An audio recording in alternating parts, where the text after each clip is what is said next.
The coffee maker was coughing like it had swallowed gravel when I saw my mother in the waiting room.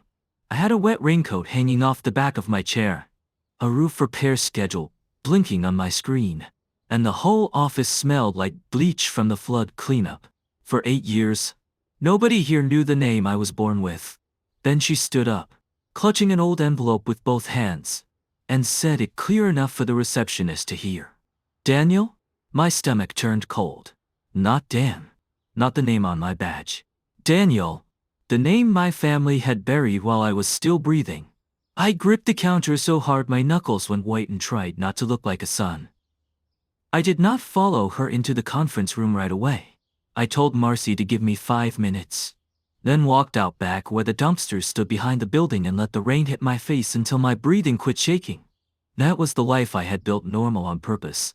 I rented a 2-room place behind an old transmission shop on Palmato Street, where the air smelled of motor oil, old tires, and somebody's lunch warming on a hot plate. Mr. Baines owned the shop.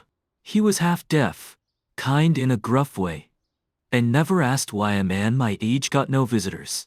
My porch sagged on the left, the screened or stuck in wet weather. My shoes stayed outside when they were soaked, lined up under the awning like I was trying to keep the storms from coming in with me. Most mornings, I stopped at the market by the bridge.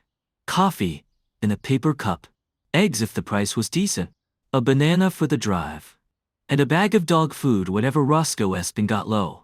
Roscoe was a gray-muzzled mutt from the county shelter, all ribs and suspicion when I brought him home. Now he slept on my only good chair like he paid rent and barked at the mailman out of habit. Not anger. On my refrigerator, an electric bill was pinned under a shrimp boat magnet.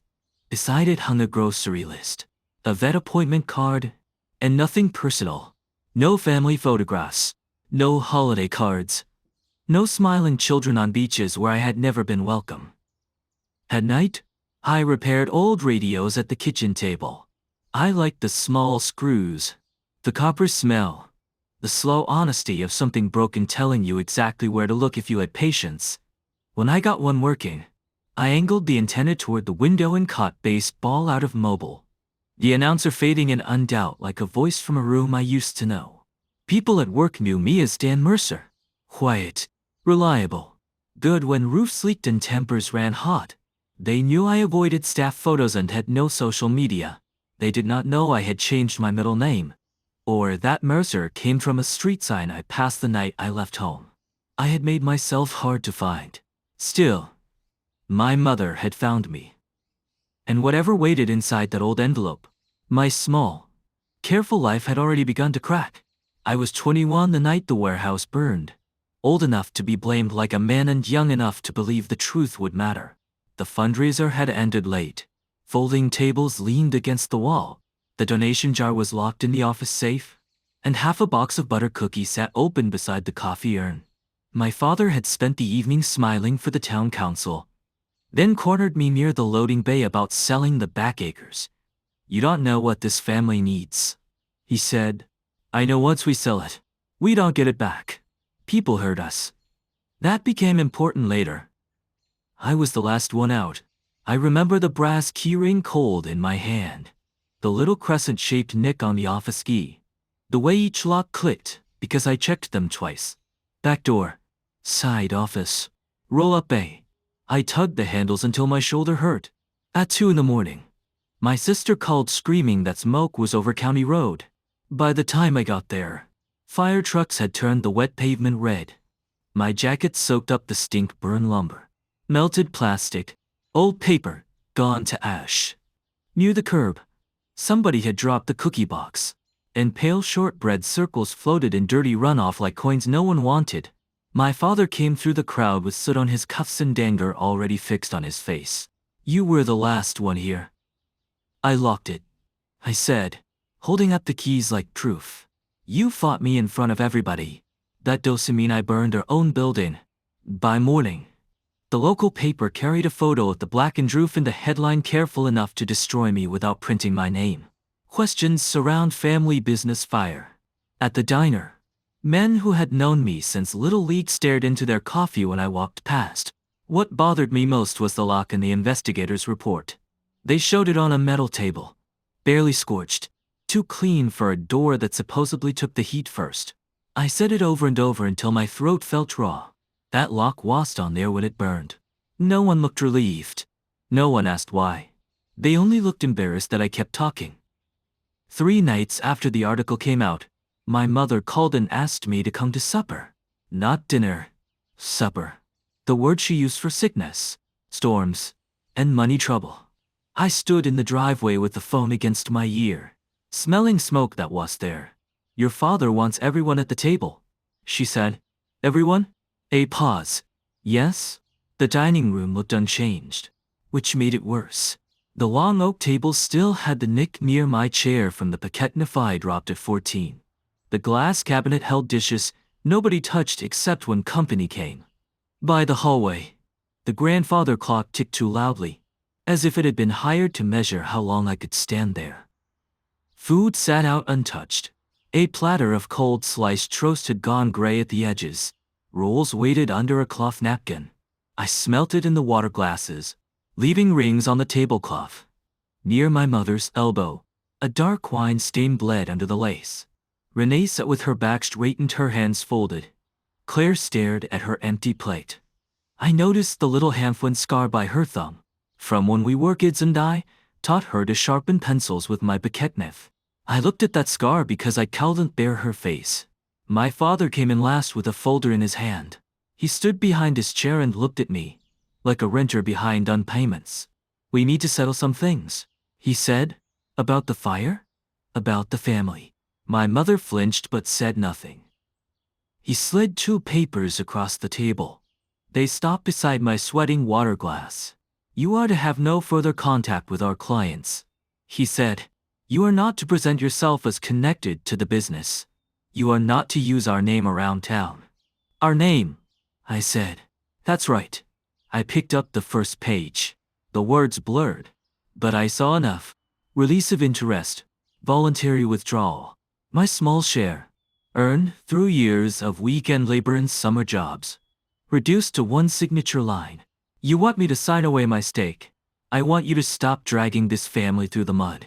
I didn't set that fire. No one moved. I turned to Renee. You believe that? Her mouth tightened. This isn't about belief anymore. Claire lifted her head. Her eyes were red, and for 1 second something moved across her face. Fear. Apology. Warning. Her lips parted. My father said, Claire. Just her name. Quiet and sharp. She looked down again. That hurt more than an accusation. There will be holidays. My father continued. Funerals. Church events.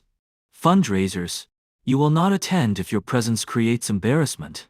I looked at my mother. Say something? Her eyes filled, but she kept them on the tablecloth. 1 tear fell into the wine stain and disappeared, so I signed. Not because I agreed. Not because I was guilty. I signed because I was 21 and exhausted, and everyone in that room had already erased me. The pen scratched across the line.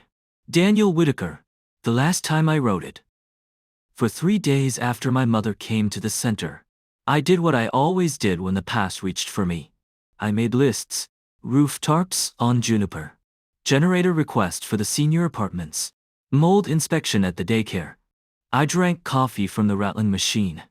Answered calls. And kept my face still when people said my name. Dan. Not Daniel. At home. I did not open the envelope she had left. I put it on top of the refrigerator beside the electric bill. Under the shrimp boat magnet. Each time I reached for dog food or a glass, I saw its yellow corner waiting. On the 4th night, a thin rain began tapping the tin roof over my porch. Milo lifted his gray muzzle from the rug and gave 1 low bark at the door. Easy, I said. He barked again. I turned off the radio. The baseball announcer vanished, and the kitchen went to quiet. I stood with a screwdriver in my hand and listened. Nothing. Then the porch light buzzed, blinked twice, and came back weak and yellow. I opened the door with the chain on. A cardboard box sat on the mat. No truck in the alley. No footsteps. No taillights beyond the auto shop. Just rain. Wet dust. And Milo pressing against my leg with a growl. The box had no label. No return address. No handwriting. Clear tape crossed the top. Gritty at the edges. One side had gone soft from damp. I stared at it longer than made sense. Then unhooked the chain. Stepped out barefoot. And brought it inside. Something shifted in it with a dry paper scrape. On the kitchen table, where I repaired old radios, I cut the tape. The first thing inside was my blue baseball jersey from the summer I made all-county. Number 14. My mother had sewn the loose hem while I complained I would be late. I remembered her biting the thread. My father honking once in the driveway. Impatient with anything gentle. Under it lay a small stack of photographs. A picnic table. A Christmas tree. My sisters in Easter dresses. Me at 12, squinting beside a fishing pole. In every picture, one corner had been cut away cleanly, as if somebody had removed a person standing too close to us. I turned them over. Nothing. At the bottom, wrapped in an old dish towel, was a key. I knew keys, their weights, their cuts, the tiny habits of metal. This one was blackened along the bow. Heat bubbled and warped just enough not to lie flat in my palm. A burned key. I opened the drawer and took out my old brass ring. Office key. Bay key. Side door key. All clean. All ordinary. The ones I had handed to the investigator and gotten back like souvenirs from my own execution. This key was not mine. The cuts were close, but the head was wider. Near the base, half hidden under soot, was a stamped letter. W. Whitaker. I sat down slowly. Milo rested his chin on my knee. For a while, I only listened to the rain and the porch light buzzing through the window. Then I photographed the key from every angle, wrapped it in a clean dishcloth, and slid it into the empty coffee can above the stove. My hands were steady. That scared me more than shaking would have. The next morning, I took the coffee can down before work and set it on the kitchen table like it might start talking. Milo watched from the doorway, his gray muzzle on his paws. The rain had quit, but the roof still ticked with leftover drops. Outside, the repair shop's air compressor coughed to life. I unwrapped the key again. In daylight, the stamped W looked less like proof and more like bait. Whitaker had been my father's name. My name once. The name I had stopped using except on old tax forms and in bad dreams. That letter didn't say whose hand it held it. It only said somebody wanted me staring at it. Then I noticed the dish towel. Not the one I had used. The old one from the box. It lay beside the carton, stiff with age. Yellow flowers faded almost white. My mother had dozens like it. She tucked them over rising bread and wrapped peaches for church picnics, so they wouldn't bruise in the cooler. But this one had writing on the hem. Not ink. Thread. 3 blue letters stitched small and careful. C. L. W. Claire Louise Whitaker. I pushed back so fast the chair legs scraped the floor. For a second, I was 17 again, standing in the laundry room while Claire sat cross-legged on the dryer, sewing initials into napkins because our mother said store-bought labels weren't achy. Claire pricked her finger, laughed, and pressed the tiny red dot against my wrist just to make me flinch. "You'll live," she had said. I touched the towel with 2 fingers. Claire had wrapped the key, or someone had used her towel. Either way, her name was suddenly in my kitchen. My phone buzzed. Unknown number. I answered but didn't speak. There was wind first, then traffic, then a woman breathing too fast. "Don't give it to him," Claire whispered. My hand tightened. "Claire, please. If Mom brought you anything, if she left anything, don't give it to Dad." I looked at the key, at the blue thread. "You knew about this." The silence stretched until I heard the stove clock click to the next minute. "I can't talk now. You had 12 years. I know." The words were so small, they didn't even try to defend her. Behind her, a man's voice asked something ordinary, like where she had put the keys. Claire's tone changed at once. Bright and fake. "Yes. Him coming." Then lower. "Only for me he thinks it burned up. Let him keep thinking that." The line went dead. I stood there with the phone against my ear. My coffee had gone cold. Metal clanged outside, and Milo gave one uncertain bark. I should have felt closer to the truth. Instead, all I saw was my sister's initials around a burned key, and her face at that Last Supper. Eyes down, mouth shut, while I signed my name away. I found my mother the next morning behind street. Agnes, sitting on a concrete bench by the donation bins. The parking lot was still wet. Leaves stuck to the pavement, and a broken high chair leaned beside the clothing box like something abandoned mid-prayer. She wore the same beige raincoat, her purse hugged to her stomach, her hair pinned to tight. I parked but didn't get out right away. The burned key was in my jacket pocket, wrapped in Claire's old dish towel. It felt heavy enough to pull me crooked. When I opened the truck door, she looked up. Daniel, don't. Her mouth closed. I stopped a few feet away, close enough to see the red around her eyes, far enough that she couldn't reach for me. You left the box? I needed you to see it. Then why not hand it to me like a person? Her fingers tightened around the purse clasp until the gold snap clicked. Because I didn't know if you'd open the door. I gave a dry laugh. That's the first honest thing you've said. She flinched. For 1 second I saw her in our old kitchen, flower on her wrist, telling me not to talk back while the radio played low. I hated that memory. I hated that I still knew the shape of her hands. I pulled out the towel and unwrapped it. Her face changed before the key was fully exposed. Not surprise. Recognition. You knew, I said. She looked toward the parish office. This wasn't mine. I held up the blackened key. So tell me why my life got burned down with that warehouse. A pickup rolled through the lot, tires hissing on wet asphalt. She waited until it passed. Your father is sick, she said. That's not an answer. People get sick. It doesn't turn lies into medicine. Her eyes filled, but the tears held. My mother had always been good at keeping water behind a wall. He wants to make things right before. No. My voice cracked, and I hated it. He wants something. You all do. Nobody drives 12 years through silence because they suddenly missed me at Thanksgiving. She stared at the ground. I stepped closer. Say what happened. You were so angry that summer. She whispered. Something inside me went cold. That's what you're going with? You and your father fighting about the sale. About the old lot. I was angry. I was a criminal. I didn't say that. You let them say it. She lifted her head, and under the guilt, I saw a thin, tired anger. I was trying to keep the family from breaking apart.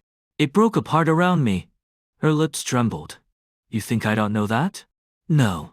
I think you counted on me surviving it. That's different. The words landed hard. She looked suddenly old.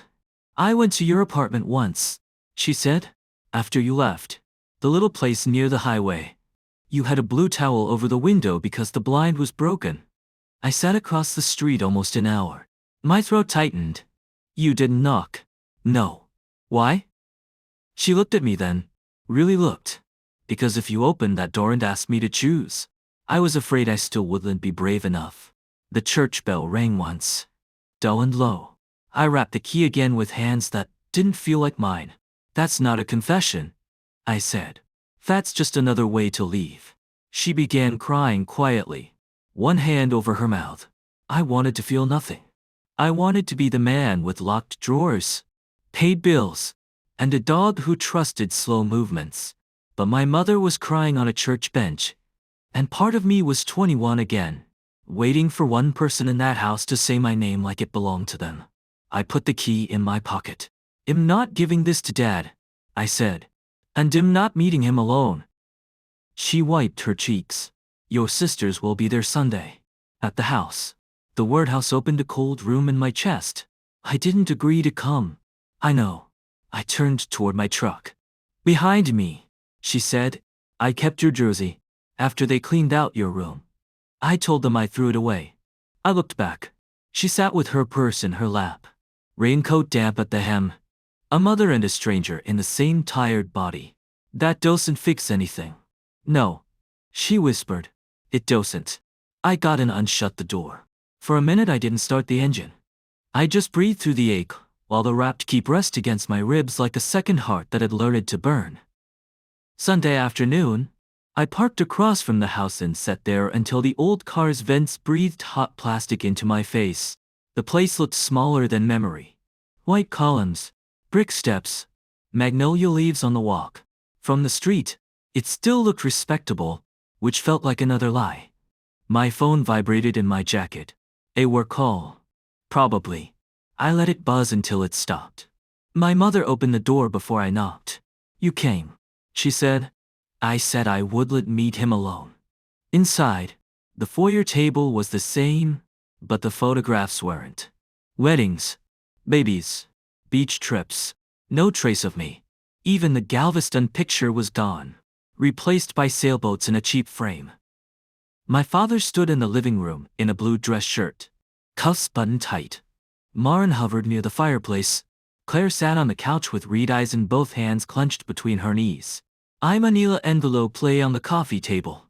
Nobody moved to hug me. Good. I stayed by the doorway. Say it. My mother touched the back of a chair. There's an offer on the river property. I almost smiled. That's why you found me? My father's jaw worked. The developer is reviewing old insurance and land records. They need a statement from every former stakeholder that there are no unresolved disputes. There it was. Not love. Not regret. Paperwork. You need me to lie. I said. We need you to confirm the matter was closed. The matter. The burnt key in my pocket felt heavy as a stone. Claire whispered. Dad. He turned. Not now. She stood so fast Turney bumped the table. The envelope slid, spilling papers. No. Now. My mother closed her eyes. Claire pulled a plastic sleeve from the envelope. Inside was a grainy photograph of a blackened keyring on a metal desk. A brass tag hung from it, stamped with a number. 4.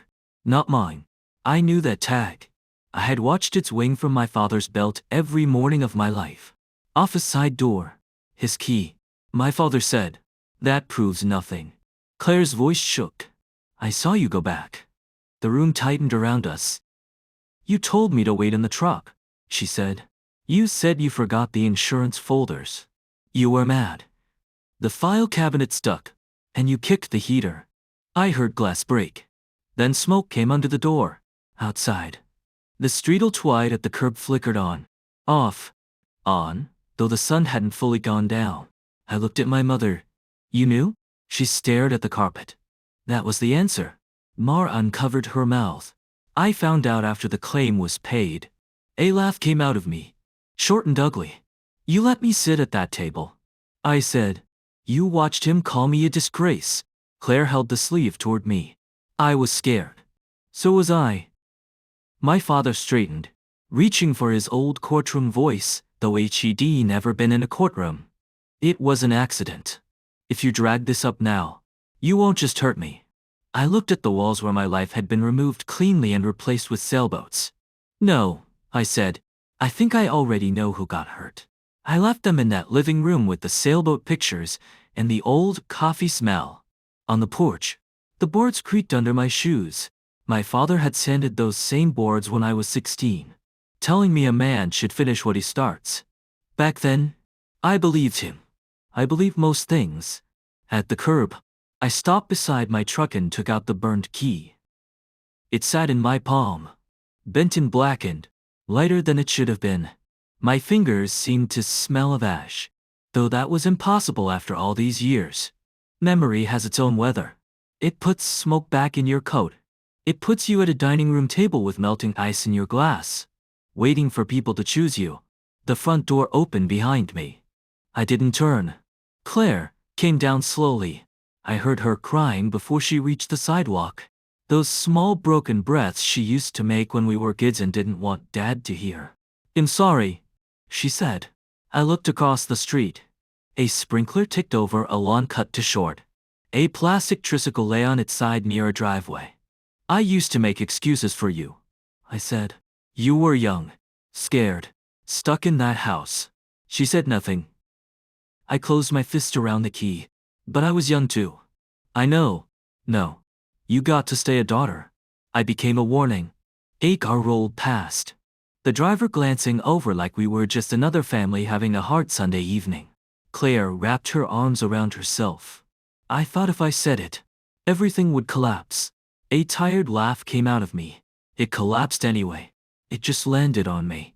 For a second, I saw the girl who used to steal peaches from the kitchen and split them with me behind the garage. Juice running down her wrist. Dirt on her knees. Before loyalty turned into a locked door, she pulled a folded manila envelope from her pocket. There are copies. Claim papers. A letter from the adjuster. I should have given them to you years ago. I didn't take it right away. Above us, the streetle-twide clicked and buzzed. Finally, I opened my truck door and set the key in the cup holder. Like it was too hot to hold. Put it on the seat. She did. When she stepped back, she looked like she wanted to hug me. I looked away before she could decide. I can't be your absolution, I said. I'm not asking for that. Good. I climbed in with one boot still on the pavement. Behind me, the house glowed warm and gold, the way houses look when you don't know what happened inside them. Then, I shut the door, and the sound was softer than I wanted. I drove 3 blocks before I had to pull over. The old car gasped at the curb, vents blowing that hot plastic smell into my face. Rainwater ticked from the magnolia trees onto the roof. The manila envelopes sat on the passenger's seat like something breathing. My hands stayed locked around the wheel. For years, one sentence had lived in my chest. They were wrong about me. Now I had proof. And it did not feel like winning. It felt like stepping out of a cellar and finding the sun too bright to bear. My phone buzzed in my coat pocket. Then again. Mother. Claire. A number I didn't know. I turned it face down on the cracked dash and watched it tremble there. Inside the envelope were insurance letters, an old statement with my father's neat signature, and a photograph of the burned key tagged in evidence. Claire's note was folded at the bottom, written on lined paper like she was still the girl who used to leave apology notes under my door. I saw Dad go back in after you left. He said he only needed the files. He knocked the heater over. We let them blame you. I was scared. I am sorry. I read it twice before the words blurred. Not because it fixed anything. It didn't. It couldn't give back Christmas mornings. Funerals I was told about. My name spoken like a stain. But, one small, buried part of me had waited half my life for somebody to say, I saw you in the fire, and I know you didn't light it. A street lamp above me flickered. In my lap, the wrapped key felt heavier than metal had any right to feel. For one wild second, I wanted to throw it into the storm drain and let the dark water carry all of them away. Instead, I placed it in the envelope. My hands were steadier when I drove home. The dog met me at the door with a tired huff, nails clicking across the floor. I knelt and buried my face in the rough fur behind his ears. You're all right, I whispered. Maybe I meant him. Maybe I meant the young man nobody defended. I set the envelope on the kitchen table beside the electric bill and my chipped blue mug. Then I wrote down the lawyer's number on a grocery receipt and taped it to the fridge, where I would have to see it in the morning. My phone buzzed once more. I did not answer. Outside, the rain thinned to a soft hiss. The refrigerator hummed. The dog settled against my boots. For the first time in years, the silence did not feel like exile. It felt like a line I had drawn with my own hand. By morning, the receipt was still taped to the fridge. I called the lawyer before I could talk myself into being noble for people who had never been fair. He listened without interrupting, then said, Bring everything. Copies, too. At the print shop? Nobody asked why my hands shook. The copier lights lit over the photographs. The statement, the old key receipt. I made one folder for the lawyer, one envelope for the state office that handled insurance fraud, and one set for my bottom drawer. Then I bought a single stamp. The letter to my nephew was 6 lines. I didn't tell him to hate anyone.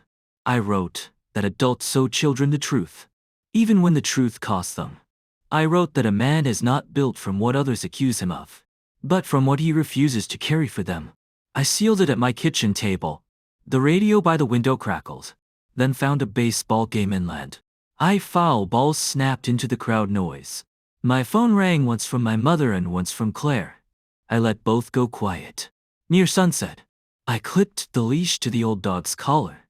The chain gave its familiar jingle, and he looked up like I had finally remembered how to come home. Outside, sunlight rested on the storm puddles.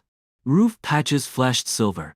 Broken branches made clean black shadows across the street. We walked past the repair shop, past the ditch full of rainwater, toward the bend in the road where the base smell came in. I did not feel forgiven. I did not feel whole.